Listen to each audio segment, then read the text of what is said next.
Estimados amigos, sean ustedes muy bienvenidos a este nuevo podcast de Lucha por el Poder en el canal de Asesor Muñoz. En esta ocasión he querido traerles un material relacionado con la amenaza de la izquierda para la estabilidad de Chile. En un podcast anterior ya me he referido a cuál es el real peligro que representa para Chile, pero en esta oportunidad haré una descripción un poco más extensa respecto de un informe que elaboró el Foro de Madrid en el mes de noviembre de 2021, precisamente refiriéndose a lo que significa la amenaza de la izquierda para la estabilidad de nuestro país. Y como introducción, debemos señalar que Chile se encuentra sumido desde octubre de 2019 en una vorágine que la ha llevado a algo que cualquier historiador con perspectiva llamaría revolución. Las revoluciones son procesos de cambio repentino, la mayoría de las veces violentos, en los que la fuerza aparentemente anárquica da pie a la toma del poder por parte de una minoría organizada que dirige y controla el proceso.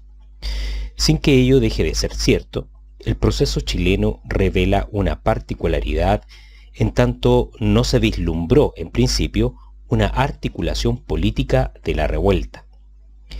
En ese sentido, lo que se ha vivido en Chile ha sido un proceso.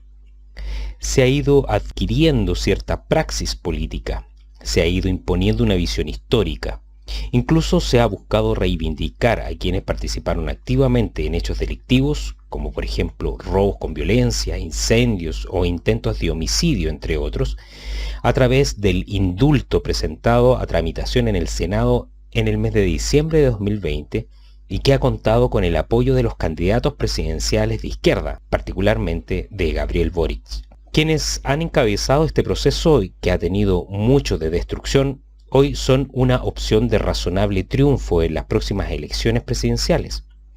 He aquí el peligro que acecha a Chile frente a la arremetida violenta, revolucionaria que se ha impuesto en esos días. Pero todo esto no son simples hechos aislados. Conviene comprender la concatenación de acontecimientos para entender cómo se ha gestado el proceso chileno, que explicaría en gran medida un eventual triunfo de Gabriel Boric en las próximas elecciones presidenciales. Si bien es imposible predecir el resultado presidencial, para nadie es un misterio que Gabriel Boric es un favorito para ocupar las más altas magistraturas de Chile. Y ello, para bien o para mal, implicaría un cambio histórico, pues desde la elección de Salvador Allende en 1970 no existía un programa tan explícita y decididamente revolucionario. Los tiempos lo acompañan y también una convención constitucional que propiciará un orden constitucional afín a ese proyecto. En este informe queremos explicar las consecuencias que tendría para Chile y la región un triunfo de Gabriel Boric, desembrollando y contextualizando para mejor comprensión lo que ha resultado ser un movimiento histórico hacia el socialismo del siglo XXI, que si bien no se autodenomina como tal, nadie podría negar que es exactamente eso. La génesis, el octubrismo. Entre el 14 y el 18 de octubre de 2019 se desencadenaron una serie de actos violentos, evasiones de metro, incendios, saqueos y manifestaciones callejeras que derivaron en una fuerte crisis política y social que puso en la cornisa al gobierno del presidente Sebastián Piñera. Las manifestaciones, que hoy en día siguen siendo habituales, eran diarias y con graves daños en aquellos días, siendo una de sus jornadas más violentas la del 12 de noviembre, día en que se incendió la iglesia en el centro cívico de Santiago. Con todo, el 15 de noviembre las fuerzas políticas con representación parlamentaria y Gonzalo Blumel por parte del ministro de secretario general de la presidencia acordaron un proceso para la paz social que consistió en la redacción de una nueva constitución. Dicho acuerdo, que a todas luces fue una rendición total frente a la violencia, dio cauce a un proceso constituyente que todavía sigue vigente. El proceso constituyente posee una dimensión cultural que en el medio nacional se ha denominado octubrismo, concepto que sintetiza las emociones y pasiones del momento en que se inició el proceso de cambio. Dicho concepto contiene en sí dos aspectos que explican el inicio de la crisis política y su proyección futura: la sensación de abandono por parte de la clase política de las preocupaciones acuciantes de la gente frente a un modelo, decían, egoísta e injusto, y de otro lado, la justificación del uso de la violencia como forma de liberación frente a los abusos del modelo económico. Número 3. La Convención Constitucional. Una de las teóricas del socialismo del siglo XXI y asesora personal de Hugo Chávez, la chilena Marta Harnecker, recuerda en uno de sus libros que el socialismo no puede ser construido sin un proceso constituyente, si se quiere avanzar por la vía pacífica, añade. Este antecedente meramente teórico resulta crucial para estudiar el proceso chileno y el ascenso de Gabriel Boric al poder. Además de la expresión cultural, el proceso tiene una dimensión institucional a través de la Convención Constitucional. La Convención Constitucional es el órgano que ha sido incorporado a la Constitución de 1980 para redactar una nueva Constitución. Una de las discusiones más relevantes que se ha dado frente a la naturaleza del órgano ha sido precisamente sobre sus atribuciones. Se ha sostenido que dicho órgano posee el poder constituyente ordinario, es decir, la totalidad del poder para establecer un orden jurídico-político por encima de los poderes establecidos. Sin embargo, lo cierto es que se trata de una institución que no está por encima de la actual Constitución, sino más bien todo lo contrario, está sometido a ella y al principio de juridicidad como cualquier otro órgano del Estado. Cualquier acto en contravención del texto de la Constitución es, por lo tanto, un acto fuera de toda norma y necesariamente nulo. Esta dimensión institucional del proceso constituyente tiene una importancia gravitante, pues se erige en los hechos como un poder paralelo al del Congreso y al propio poder presidencial.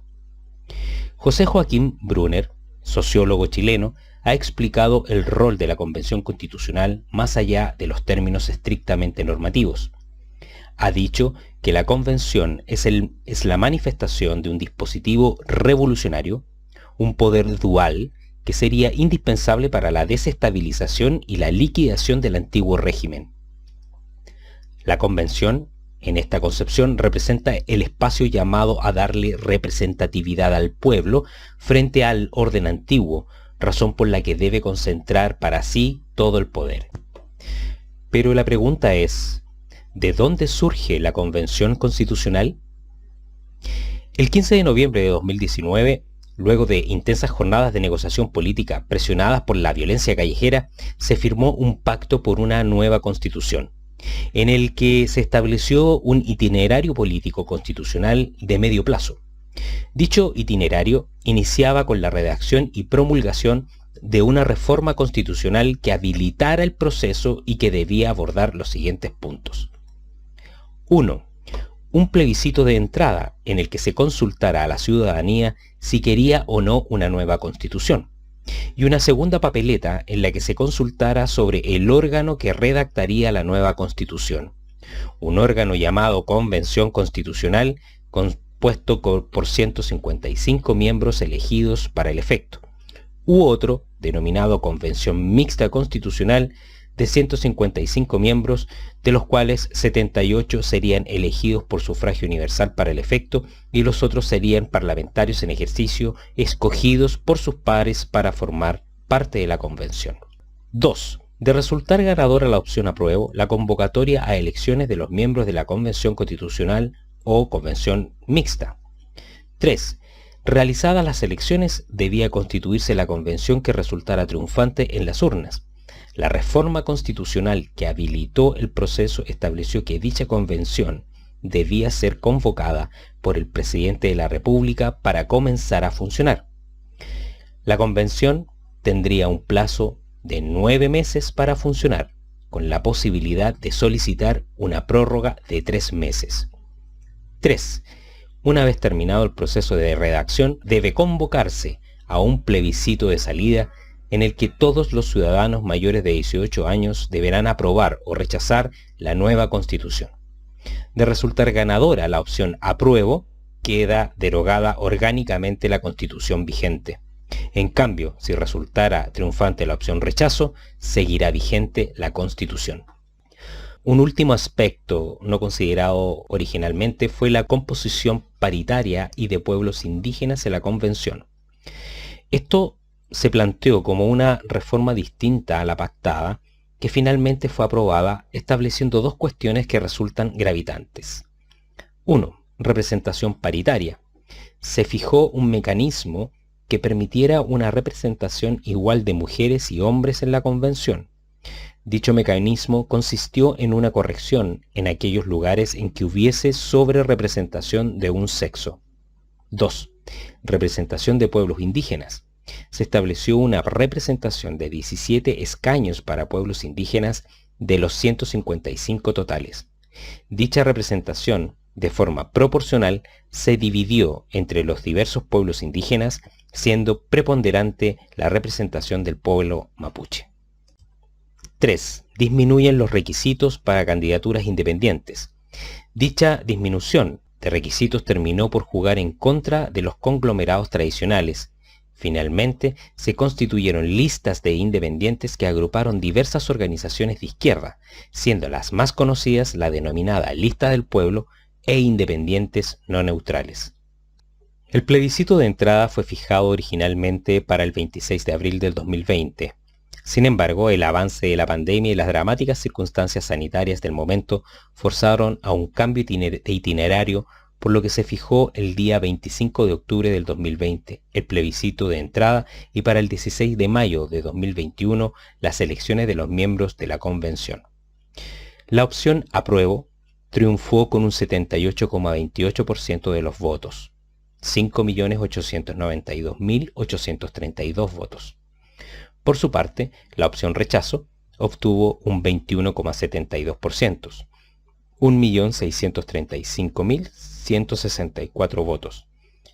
Respecto a las preferencias del órgano constitucional que redactaría la Constitución, un 79% de los votos se inclinó por la Convención Constitucional, 5.653.542 votos, mientras que la opción de una convención mixta constitucional obtuvo un 21%, 1.502.726 votos. En las elecciones realizadas el 16 de mayo de 2021, los resultados fueron ampliamente favorables para los conglomerados de izquierda, que en términos de correlación de fuerzas obtuvieron 79 escaños de 155. Del resto, 11 escaños fueron para la lista de independientes no neutrales, centroizquierda, 11 escaños de independientes sin lista y 37 escaños a la lista de Vamos por Chile, de derecha. El principal problema es que la lista de derecha no obtuvo el mínimo de un tercio para negociar internamente en la Convención, lo que la pone en una posición extremadamente minoritaria y casi simbólica. La receta leninista ya estaba servida en octubre del 2019. La solución pasaba por un nuevo orden, creado desde el pueblo organizado. Lenin, en sus escritos militares, estableció de forma muy precisa los pasos para instituir un estado de excepción revolucionario. El primero de ellos, la institución de una asamblea constituyente. Con este panorama, y como hemos explicado anteriormente, la Convención Constitucional se ha convertido en una suerte de poder paralelo que ha pretendido arrogarse el poder constituyente originario, cuando en realidad tiene un mandato específico y limitado por la misma Constitución vigente. 4. El ascenso de Boric al poder. Gabriel Boric, diputado de la República desde el año 2014, fue el candidato de última hora de un conglomerado que no tenía liderazgos suficientemente maduros para enfrentar una elección presidencial. Luego de las primarias entre Daniel Jadwe, candidato del Partido Comunista, y Gabriel Boric, que terminaron en el triunfo de este último, el Partido Comunista se posicionó como el principal aliado del Frente Amplio. El Partido Comunista Chileno, marxista-leninista, y que sustenta su visión de la sociedad en las concepciones de Marx, Engels, Lenin, Recabarren, en aportes de otras y otros pensadores marxistas y progresistas. No es cualquier aliado. Es el único partido en Chile que se declara marxista-leninista, que ha reivindicado en incontables ocasiones las tiranías cubana, venezolana y nicaragüense, y que, desde el estallido estudiantil de 2011, ha conseguido protagonismo a través de los rostros juveniles que han tomado la vanguardia. Sin embargo, dicha juventud no es más que el maquillaje de un oscuro partido que ha legitimado todas las formas de lucha en el pasado. Fue a inicio de los 80 cuando el Partido Comunista, con ayuda de la inteligencia cubana, adoptó resueltamente la lucha armada y la denominada vía insurreccional, a través de su brazo paramilitar, el Frente Patriótico Manuel Rodríguez, FPMR.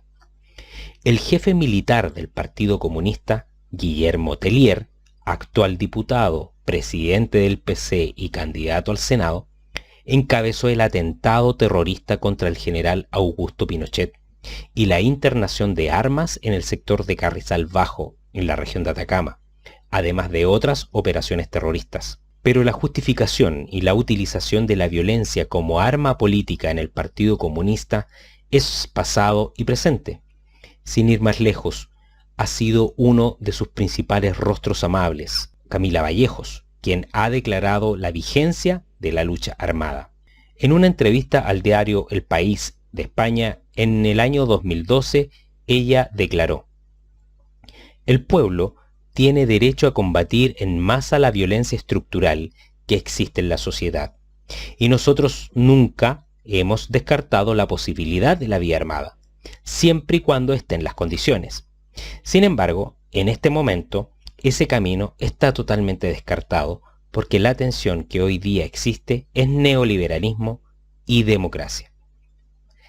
Cuando se desencadenaron los hechos de octubre de 2019, el Partido Comunista emitió una declaración pública en la que justificaba las evasiones en el transporte público, señalando lo siguiente: son acciones legítimas de desobediencia civil, una expresión de reclamo acumulado ante el aumento continuo del precio de los servicios básicos que han encarecido el costo de la vida. Al día de hoy, el Partido Comunista, así como el Partido Comunes y Revolución Democrática, todos miembros del conglomerado Aprueba Dignidad, forman parte del Foro de Sao Paulo, una suerte de internacional comunista que agrupa a las organizaciones de extrema izquierda de Iberoamérica.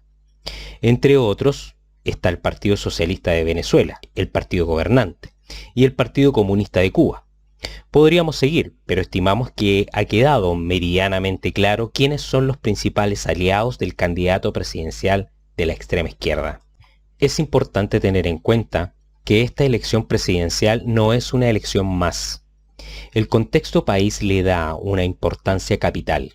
Chile es un país de tradición política fuertemente presidencial, de modo que la obtención de la primera magistratura de la nación es un paso fundamental para el éxito de cualquier proceso político. La composición del Congreso Nacional es, por supuesto, relevante y por ahora es la única alternativa frente al poder absoluto que obtendrá la izquierda en caso de ganar las elecciones Gabriel Boric, considerando también que controlan la Convención Constitucional. El historiador Alejandro Sanfrancisco ha señalado, con todo, que una de las características de este proceso ha sido la pérdida de relevancia y liderazgo de la autoridad presidencial, lo cual, si bien es cierto, es porque dicha autoridad precisamente representa el viejo orden. Una autoridad que represente el inicio de una nueva era, sin embargo, es crucial para el éxito revolucionario. Número 5. Los peligros de Boric en el poder. 5.1. Control de la convención por parte de sus socios del Partido Comunista. Si bien el candidato presidencial de Apruebo Dignidad es Gabriel Boric, es un secreto a voces que quienes tienen realmente el control de la cadena, al decir leninista, son los dirigentes del Partido Comunista. Y los comunistas lo han hecho saber así también. Daniel Jadwe, el derrotado candidato presidencial, aseguró en un arranque de sinceridad que en el caso de que Boric se tuerza 1 milímetro de su programa presidencial, me van a tener a mí primero en la línea de denuncia y cobrándosela. El mismo Daniel Jadwe también ha declarado las coincidencias de forma y fondo entre el Partido Comunista y el candidato de izquierda. Comillas, el programa de Boric coincide en un 95% con el del Partido Comunista. Cierre de comillas. Pero la gobernabilidad es una condición que difícilmente puede ser garantizada en este momento. El propio Gabriel Boric tiene entre sus aliados a los articuladores de la violencia, que como todas sus organizaciones tienen un pie en la institucionalidad y otro en la calle. Ya ha habido incluso oposición entre los partidos de Apruebo Dignidad en la Convención Constitucional, donde ha habido presiones para desestabilizar los acuerdos internos. El Partido Comunista rompió con la posición de sus socios del Frente Amplio y se alió con el grupo de los convencionales indígenas para votar de forma distinta dos cuestiones importantes del reglamento de la convención. ¿Qué importancia tiene esto desde la política de alianzas? A nuestro juicio, un juego de fuerzas. Por una parte, el Partido Comunista pretende controlar a los sectores más radicales de la convención, los pueblos indígenas y las organizaciones afines, y con ello tener una permanente posición de fuerza frente a un eventual gobierno de Gabriel Boric. 5.2. En el plano social y económico. El carácter refundacional que ha adquirido para la izquierda esta elección afecta inevitablemente a las consecuencias que un eventual triunfo de Gabriel Boric tendría, de forma especial en los planos económicos y políticos. En el plano regional, se trataría de un triunfo que lleva años gestándose. En primer lugar, si bien el proceso revolucionario chileno tuvo sus acontecimientos fundacionales en octubre del 2019, la cultura política que le dio origen explotó en el año 2011, en el primer gobierno de Sebastián Piñera. La victoria de Boric probablemente sería uno de los triunfos más importantes de la izquierda en la historia de Chile. Supondría un control total del poder, con un proceso constituyente en marcha y controlado por la izquierda. Esto tiene una importancia simbólica, por cierto, pero consecuencias críticas en lo político. En Chile no se ha desarrollado ningún proceso que no cuente con el contrapeso institucional. El proceso chileno allendista, si bien implicó un triunfo relativo en las urnas del candidato de la Unidad Popular, tuvo un contrapeso muy fuerte en el Parlamento que denunció las ilegalidades del gobierno de la Unidad Popular y que articuló políticamente a la oposición. Del mismo modo, gobernar con el Partido Comunista es cederle el poder al Partido Comunista. El Partido Comunista sabe que es un partido que genera mucho rechazo en la sociedad chilena, pero tiene una estructura y disciplina diseñada para articular movimientos y organizaciones. Tiene capacidad de movilizar. La fuerza social de la derecha es, más bien, incipiente. Hoy no existen en la derecha organizaciones de la sociedad civil con la suficiente legitimación y penetración social que encabecen una oposición a un gobierno comunista. La campaña por el plebiscito de salida permitiría articular grupos que eventualmente podrían funcionar como una oposición no partidista, aunque esto todavía está por verse. En este punto, lo que ha constituido por años el talón de Aquiles de la derecha, pues no ha conseguido penetrar en ciertos espacios de la sociedad con sus ideas. Esa labor cultural y pedagógica retrasada por tanto tiempo se extraña en las circunstancias que vive el país hoy. Sin embargo, de manera incipiente, están surgiendo movimientos y organizaciones que se mueven hacia una mejor correlación de fuerzas. En lo económico y laboral, el programa pretende avanzar hacia organizaciones empresariales en que haya una participación directa de los trabajadores en la dirección de la empresa, imponiendo modelos de constitución de directorios de empresas y de toma de decisiones, es decir, restringiendo severamente la autonomía que tienen las empresas para dotarse de estructura interna y de normativa propia. Particularmente la medida que propone incorporar trabajadores en los directorios podría por terminar desincentivando la inversión, toda vez que los accionistas no tendrán realmente el control sobre su empresa y en definitiva sobre su dinero. 5.3. Educación. Uno de los riesgos aparejados al ascenso al poder del comunismo es el aumento de la férula del Estado, especialmente preocupante en el ámbito de la educación. Durante los meses de agosto y septiembre se debatió en la Convención Constitucional la posibilidad de incorporar la libertad de enseñanza al listado preliminar y no exhaustivo de derechos que serían estudiados, pero se descartó por tratarse simplemente de una lista no exhaustiva que admitiría mucho más de lo registrado ahí. Número 6. El gobierno de Boric hacia la construcción de una nueva hegemonía. El pensamiento marxista-gramsciano que inspira la acción de la nueva izquierda chilena y también de otros movimientos de izquierda por todo el mundo, como en España, entiende la política como una disputa de hegemonías en la que conseguir, a través de construcciones culturales, que su proyecto de sociedad, valores y propuestas sean asumidos como propios por vastos sectores sociales. Esta disputa hegemónica, que viene cultivándose desde hace varios años, mejoró las condiciones para que tuviesen lugar los acontecimientos de octubre del 2019. Unos hechos que, sumados a la debilidad del presidente de la República, permitieron dar un paso más allá en el plano político a través de la redacción de una nueva Constitución. Estas condiciones permiten de manera inmejorable obtener los instrumentos para un trabajo ideológico en todos los campos de la sociedad, especialmente en el ámbito de la educación, considerando que se ha relativizado constantemente la libertad de enseñanza y el derecho preferente de los padres de educar a sus hijos. Uno de los candidatos al Senado de Apruebo Dignidad, Sebastián de Polo, ha dicho recientemente en una entrevista que, de gobernar, generarán inestabilidad porque van a realizar transformaciones importantes. Estas declaraciones sonarían a provocación retórica, si no fuera porque parecen ser parte del plan para generar un resquebrajamiento de la hegemonía burguesa, como lo llama Marta Herninger, es decir, hay un fin político en sí mismo refundacional que inspira al Frente Amplio y que busca desmantelar lo construido durante los últimos años, a cualquier costo, aunque eso signifique en los hechos inestabilidad. La inestabilidad política inevitablemente genera inestabilidad económica. No crece el Producto Interno Bruto, aumenta el déficit fiscal.